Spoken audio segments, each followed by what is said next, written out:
Well, guys, it's been 100 episodes, and it's time to celebrate, and it's time to take a look backwards and see how far we've come and what we've learned. That's this week on the Badass Agile podcast.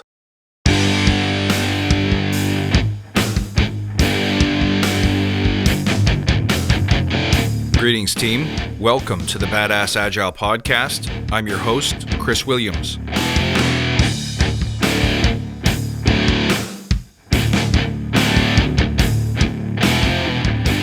Hey, everybody, welcome back. Thank you, my friends, for being here for my 100th episode.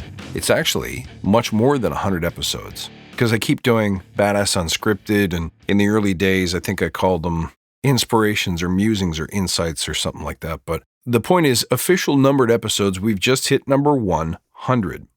And it started just about 2.5 years ago, something like in January or February of 2017.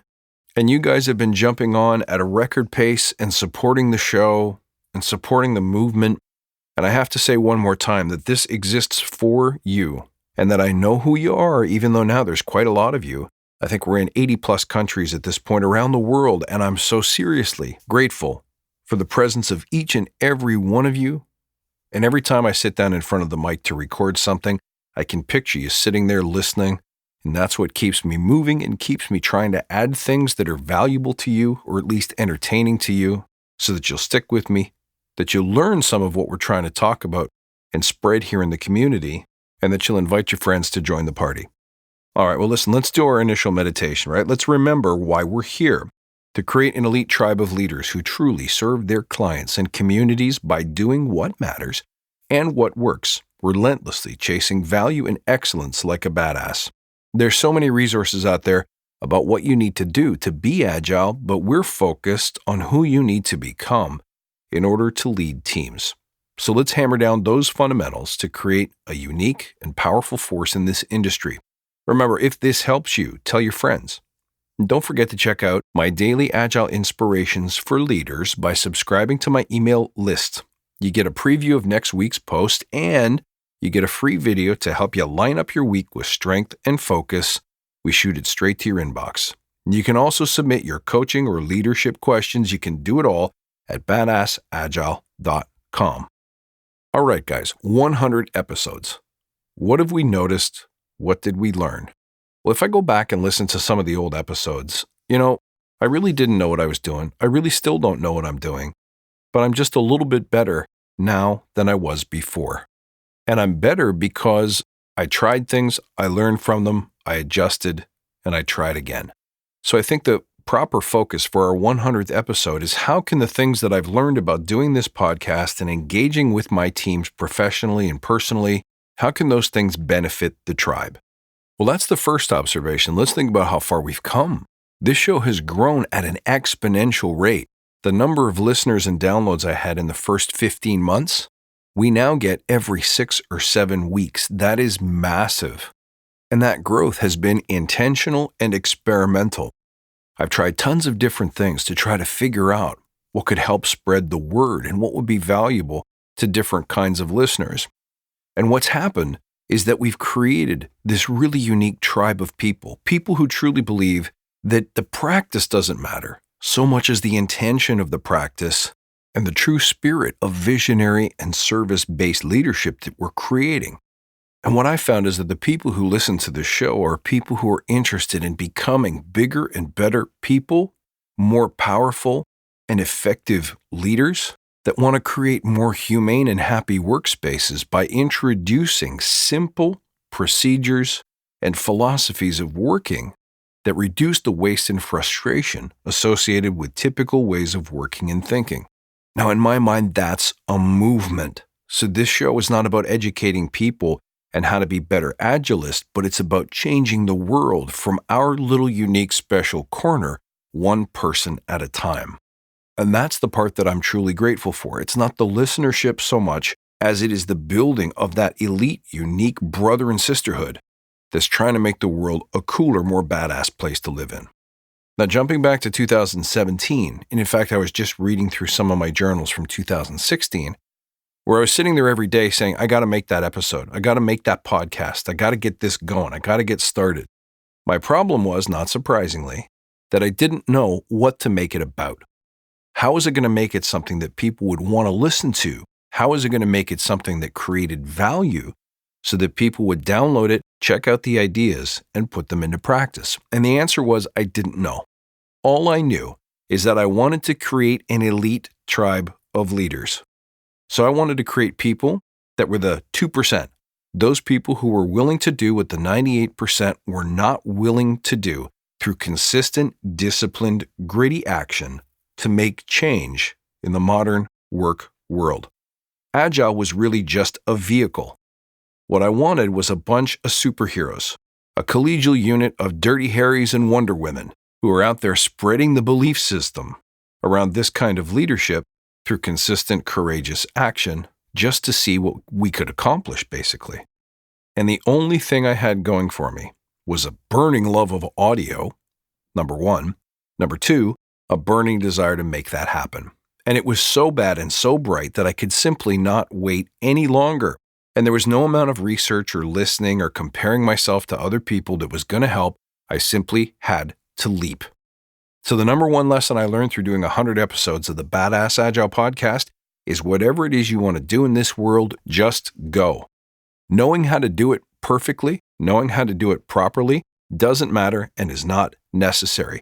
What will get you from 1,000 listens a year to 1,000 listens a month is consistency. Showing up every day. Too many people put podcasts out and after 8 weeks, they quit. Well, friends, I'm here to tell you that that's what separates the little kids from the big kids. Most of the change and real return from this podcast came entirely from my ability to stick it out for 2 years. In fact, most of the change happened after the first 18 months. Now, it's not just the consistency of production that matters. It is the consistency of improvement through experimentation. What I mean by that is once you get going with something, whether it's a podcast, whether it's a business you're trying to run, you need to automate and simplify as many things as you can. So for podcasting, I have a consistent setup that I can just run to, turn on, and it's ready to go. I have templates in Logic with all of my favorite plugins and settings all ready to go. I have all of the music lined up and set so that it's easy to drop in the narration and just do a couple of checks and rip it.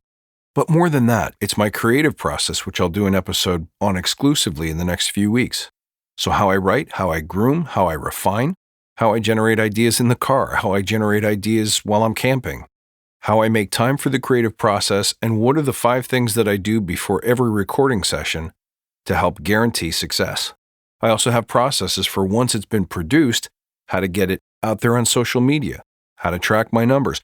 All of those things I have learned how to do, and I've taken the learning so that I can simplify and automate those processes. Why? So I can spend the really important brain power on writing the best episodes I can, on learning about my audience and my industry so that I can continually increase the amount of value that I deliver. So the second lesson that I've learned is that not only is consistency the most important attribute, but so is the automation and simplification that allows you to be consistent at the thing that matters most, which is continuously leveling up.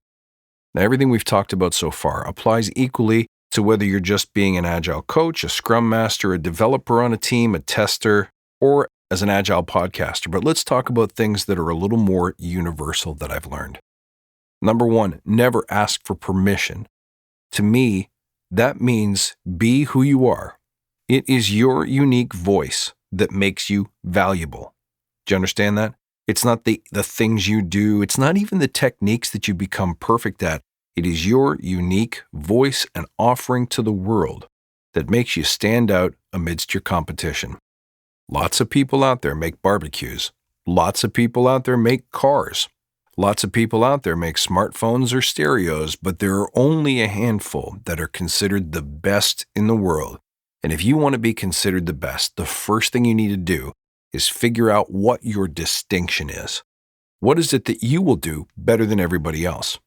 So for me, when I was creating the podcast, I had a sense that everyone else could talk about Scrum technique. I was more interested in talking about the leadership values and principles. And it wasn't because my idea was better, but because it filled a gap in the marketplace.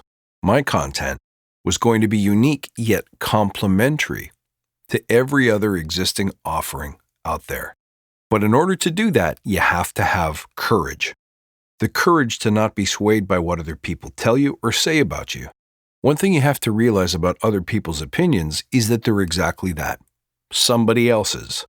Nobody is more interested in creating your best self or your highest level of fulfillment and satisfaction than you are, period. So while feedback is useful for refining and correcting your game, other people's ideas about who you should be or what your true voice is or your true value to the world, that can only come from one place. So you have to have or develop a strong compass. The easiest way to do that is to realize that you will never satisfy everybody. But the people who will be your greatest fans and followers need you, and they'll find you. And they want exactly that unique thing that only you can do. If you stick to that, if you create that authentic sense of self that asks for forgiveness rather than permission, the people who do find you will stick with you for life. Why? Because you're authentic and you're courageous. And that's really what we want in our leaders. And there's one other side benefit that I've spoken of before. Your real currency in the Agile world is not your ability to do the practice to perfection, because what happens if the practice changes?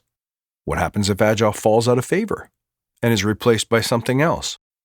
Your currency, at least in a commercial sense, has everything to do with the unique values and voice that you bring to the equation. And if you do that well, you can apply that to no matter what may come up in the future. It doesn't have to be Agile or Scrum. Smarter people than me have said this many times before. You have to be an original. You have to be somebody so unique that they not only can't live without whatever it is you offer, but there's only one way to get it. Here's another thing I learned. Never value knowledge and or perfection. The more you try to hide things that you know or know how to do and keep them secret, and the more that you value perfection before you release things, the more time and energy you spend trying to protect things that were never really yours to take in the first place. Nobody wants you to be perfect, but they do want you to produce and deliver. Furthermore, nobody expects you to know everything. And finally, the one thing that you have to realize is that what sets you apart from everybody else, once again, is your consistency of action and your consistency of improvement. The things that you know are things that are easy to look up, research, ask other people about, or model other people who've done it before. There's not a whole lot really new under the sun regarding productivity, success, or effectiveness. So the information that you give away as a coach or as a podcaster isn't what's really valuable. So give away your best stuff for free. If you're holding back your best information behind a paywall or an invoice, you're making a mistake. The more you give away for free, the more people come to value the thing that you offer that nobody else can, which is, once again, your unique voice and value. Another thing that really helped me is trying to figure out what people want and figuring out a way to give it to them. It's in this process of making the show and developing my coaching practice as I was making the show that I learned that what makes people into true believers, supporters, and willing actors in your vision are the true desires of their hearts, not their minds. People don't buy things based on logic and reason, they buy it based on emotions. So find out what makes people sad, makes people happy, makes people angry, what makes people envious, what makes them bitter, what makes them joyful, what makes them proud, and figure out how to orient what you do to give them more of what they want and less of what they don't. Once you learn how to do that and start to master that craft, it becomes much easier to sell any product, service, or idea. And at the end of the day, we are all salespeople, aren't we? That's what true influence is all about. And finally, if I had one piece of advice from you that I can take away from these past 100 episodes, is to continually, every single day, ask yourself the following question. What is the one thing that I can do today to get just a little bit better at blank? And that blank can be your business, it can be your influence, it could be your confidence, it could be playing the drums, or it could be running retrospectives. But the point is, whether you have just one thing you want to get better at or one thing in a bunch of different areas that you want to get better at, you have to start every day asking yourself, what is the one thing that I can do that will make me just a little bit better than I was yesterday? And make sure at some point during the day that you go and do that thing. For this reason, those things should be very small, 10-minute to 1 hour chunks of effort, because if you have 15 things you're trying to get better at, first of all, that's too much, but there's only so many hours in a day. But it's when we fail to ask that question of ourselves that we get comfortable, we get lazy, and the competition goes right past you. So it might be spending 10 minutes reading an article related to your craft. It could be 20 minutes reading a book. It could be 15 minutes spent with a mentor. It could be half an hour lifting weights or going for a run, whatever it is that you need to do to get just a little bit better. And by the way, it usually involves challenging yourself just a hair. Not trying to go 40 miles an hour to 100 miles an hour, but just going from 40 to 41. Those small, incremental, but consistent improvements, day in and day out, start with the question, what's the one thing I can get better at today? If you do that, two things happen. Number one, it's much harder for your competition to outrun you. Number two, you make things interesting for your clients and your followers. Because deep down, we all love to be part of that journey towards victory. Everyone loves a championship story. And here's a bonus for you. The last thing that I learned that is so important is staying humble. So I'm going to repeat it again. This show couldn't have happened without each and every one of you. Listeners, past and present, casual and devoted, people who write in and the people who don't. I love each and every one of you, and I can think of no better way to say that, but it is serving you that makes my life worthwhile. You are my picture of the world and how it's better because I lived in it. So thank you from the bottom of my heart. I'm looking forward to the next 100 episodes and to seeing what happens next.